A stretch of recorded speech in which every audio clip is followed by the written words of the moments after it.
Alô moçada, estamos chegando, cantarolando ao som da gaita e violão. E como sempre alegre e contente, estamos de novamente neste querido torrão. Depois de uma longa ausência do povo desta querência, amigos e irmãos, viemos matar a saudade do pago e a sede do mate amargo e reviver a tradição. É o xará e timbaúba, sim, os batutas do Rio Grande deste céu azul.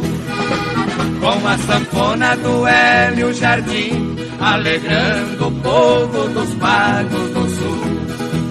É o xará e timbaúba, sim, os batutas do Rio Grande deste céu azul.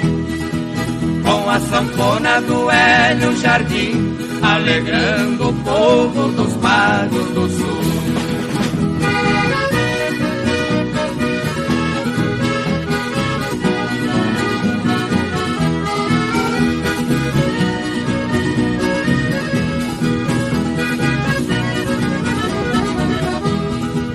Hoje estamos por aqui cantando, amanhã cedo já vamos em frente, para atender um outro chamado do nosso povo adorado que nos pedem novamente.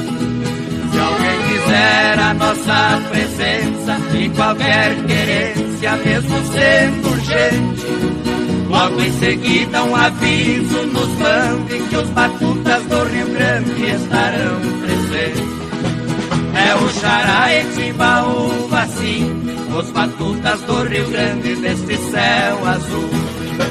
Com a sanfona do Hélio Jardim, alegrando o povo dos pagos do sul. É o xará e timbaúba, sim, os batutas do Rio Grande deste céu azul. Com a sanfona do Hélio Jardim, alegrando o povo dos pagos do sul.